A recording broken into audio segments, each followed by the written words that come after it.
Hello and welcome back to the Forward Factor. This is the sports podcast, which is just like, we don't take ourselves too seriously. It's fun and more lighthearted, hopefully. My name's Tim Senna, and joining me, as always, Victoria Allen and Ben Tyler. Pleasure. I was gonna say as well, it's a big show, a big podcast, because Steve Bruce. We need, actually, I've got some sad violin music I play for Steve Bruce. Sad. He is no more. Are you sad by it, Victoria, or are you kind of secretly quite I'm happy? pumped for it. We need celebration music. Well, I've got the MLG violin music, but maybe I could get some... What celebration music could I... What's that song that's like, celebrate good times, come on? Yeah, I don't know. Yeah, that one. That's definitely a good pick there. Well, anyway, we've been I say we, the Villa fans in the studio have been wanting Steve Bruce gone for a while. Yeah. That's the big headline news. He's gone. It was 2 consecutive pretty horrendous results. First of all, the 3-3 draw with Preston in midweek. That was pretty horrendous. A missed penalty at the end. You were, 3-1 down at one point? Yeah. And then... And a red card. And then a red card and a loss to Millwall on the weekend. Final nail in Bruce's coffin. Discarded like kebab, which he'd probably buy on the way back from training. Yeah. In a bin. What's your thoughts, Victoria Allen? Brilliant, finally. Maybe 3 years too late, but... Hopefully we've still got time to turn it around because we're 15th in the table now. But I think, the new owners have brought a lot of hope in. And from the names which are being thrown about, we're being adventurous and not just going for Bruce to try and get us up. So it sounds brilliant at the moment. I was feeling the table's actually setting itself up quite nicely for the 6-pointer at Villa Park. Because you're 15th and we're 17th, I think. Yeah. 1 point between us. And it's got to be like in a couple of games' time, the second City derby, right? It's coming up soon. Yeah, because it's international right now, isn't it? So it should be like maybe it's the 25th. 3 or 4 games at most. There you go. So very close. And in terms of Villa now, do you think? I was talking to George from Riscus, a local band I was with last week, and he's a big Villa fan. He was saying like this season now it's almost like a write-off. So do you see Villa managing to turn this one around? Do you think it's too late, or it is early enough because it's before Christmas to maybe get the playoffs? I think we need like a decision made fast. Hopefully before Swansea we'll have somebody confirmed as going in. Yeah. I think it's so tight, it's not too late to turn it around. We're not going to win the league, but if we can just get to the playoffs and do a Fulham and just have some good form, that'd be brilliant. I'd take that. It's all about form in the Championship. Like you could be terrible all season and then just have a good run of like It's a joke, isn't it? You can never predict it. It It's not fair. It never happens to us. That's why it's unfair. You had some great names for me before we put the mics up, Victoria, about who you were saying it could be. Joking. I was being deadly serious. Because John Terry's retired from football, so you're thinking it could be a Thierry Henry, John Terry backroom staff. Can you imagine that? It's like Premier League All-Stars from 2006. That'd be quality though. The flair of Henry and then just the calmness. I mean, as players, did you say the flair of Henry or the fire? No, sorry, the fire of... Definitely flair, but is he cut for management? Yeah. It's big, massive gamble that. I think he's been in it, like a few years now. I mean, I just hope his playing skills reflect, and failing that, he can play for us still. I think that's the thing. You could always bring him on. Job. Yeah, that's the one thing. thing. I think Terry's a bit concerning. That's why he'd have to be number 2. But for me, like you always kind of think like about player managers. You think about their playing careers when you get them in. So I remember when we got Gianfranco Zola, I was like, wow, he's a striker, a goal scorer for Chelsea. Yeah. We're going to be great. It should translate to success, shouldn't it? But it never does. Never, ever. Well, yeah. In some cases, it definitely does. Zidane, but he wasn't great straight away. So I don't know. Maybe Henry could be the new Zidane. I walked past him once at West Brom. I saw like a crack through the door, and then he was there sitting down with the Sky Sports team, and that was a magical moment. So based on that, I know he has the presence about him. Yeah. But yeah, I guess. Buying a shirt with his name on the back, aren't you? Straight. Well, no, I wouldn't go that far. Don't do it, mate. Don't do it. Don't get it. I'm going to buy a Blues shirt when I get paid in about 6 days. So at least if we go down, I'll look good doing so, because it is a good shirt. I'll write that. Only way to go. So Bruce is no more, and I mean, let's have a look at Villa's run if I can get it on BBC Sport. Who have you got in the next few weeks? Like, do you think we've got Swansea next? Swansea next. That's like a relegated team. Not the most winnable, but if you did well in it, is there a caretaker manager who you can judge, or not even that? We've got a new one in, but I mean, all the background staff's changed, so it's kind of. Yeah, they kicked out a load of people, didn't they? Actually? They took them on one big swoop finally. No Purged Tracy them Bruce from the club. Yeah, basically. By the sounds of it as well, the caretaker doesn't want the job.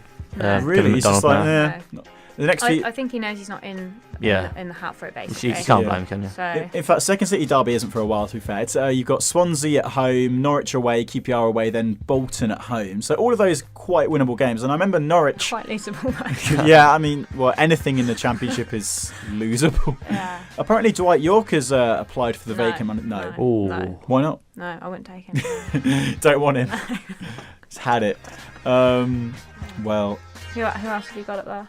I think Omri was dead on favourite this morning when I checked. So that should... It would be interesting. There's also David Moyes as well. David Moyes? Which I think, given his fantastic track record recently... You see, that's surprisingly... Great shot. I would have gone for him, but recently, I don't know. No. Could possibly work. Well, on the flip side, what's bad news for Villa is great news for Blues, because apparently when you do badly, we do well. 3-0! Well, sorry, 3-1. 3-1 in the end. It should have been more. Give but Rotherham G credit. Lukas Jukovic is finally scoring goals and somehow has become this goal machine type. He's just an absolute god up front now. Hat-trick striker. He scored 5 in the last 2 at home. I mean, it's insane. Yeah, in fact, I haven't even seen the highlights yet. He won like every header, to be fair to him. Do you think he's becoming the complete striker that we need then? To finally... I mean, we're not doing particularly well. I was surprised because we'd won. I was expecting us to be higher in the table and we weren't. So I think we're only like, same with like Villa. Like we're only like 4 points off playoffs. So it's so tight in that middle of the table. It's always ridiculous. like this in the Championship, which is why it can be a little more entertaining than the Premier League at times. 100%. I think. So what's a realistic game for us this season then, Ben?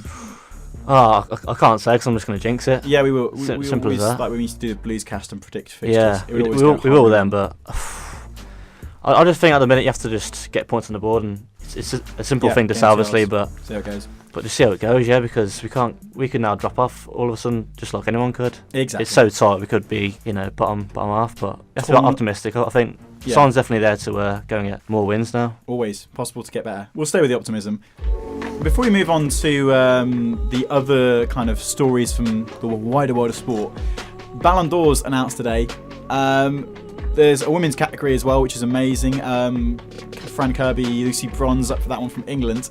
Who are we feeling on both sides of it? Would be good to win a Ballon d'Or. My heart is very firmly with Eden Hazard, aka best player in the world, so he should win it. But apart from him, anyone got some shouts that they're feeling? I think the big omission from that list, I just checked as well, was Mo Salah. He's not on the list. Is Salah not on it? No. Aren't they still filtering through? You were saying, like, Victoria.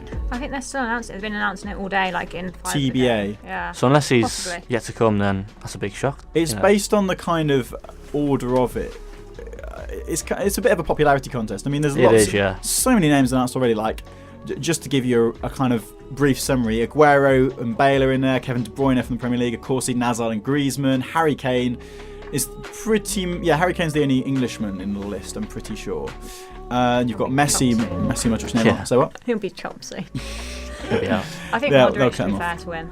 Yeah. So I reckon, like you said, Hazard, because if he goes on his form throughout the year when it's announced in December, then definitely him. But otherwise, I think Mbappe as well. I'm just really praying that Hazard doesn't move to Real Madrid, because his latest quotes are like he's weighing it up like a move to his the best club in the world, he called them.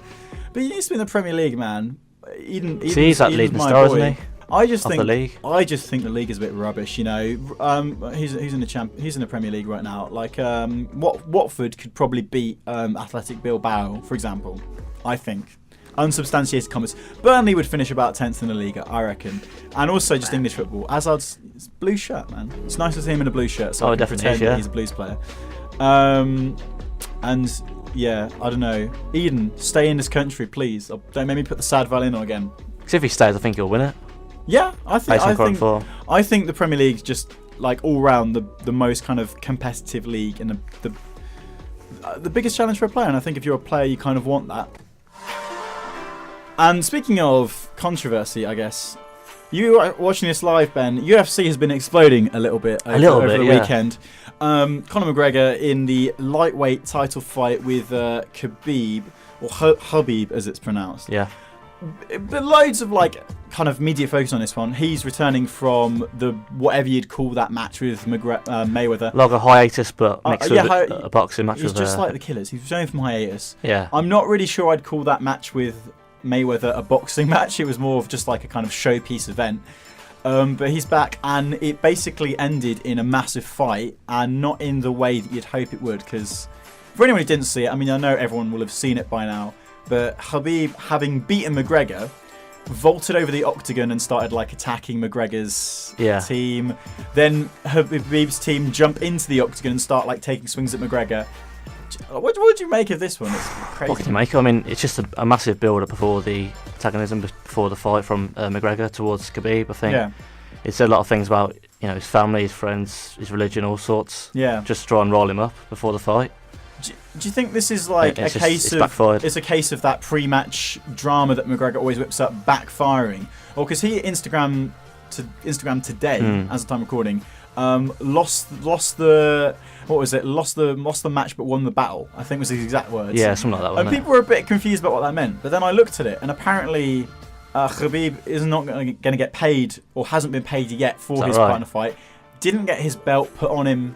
Dana White, who I absolutely love, was making really frank comments about it, saying how Khabib was saying, like, even if I'm arrested for this, because he just basically assault people, members of the public, and apparently his team have been arrested. He was like, even if I get arrested, I want that belt put on me. Dana White, who was like the showrunner, made the decision to not do that. Is this like McGregor, his ultimate fallback is he gets so inside people's heads that even if they beat him, he ends up winning in a financial aspect? Well, that's what I think. I mean, he's always going to get the big bucks, isn't he? I think maybe following on from this, there will be a rematch, which obviously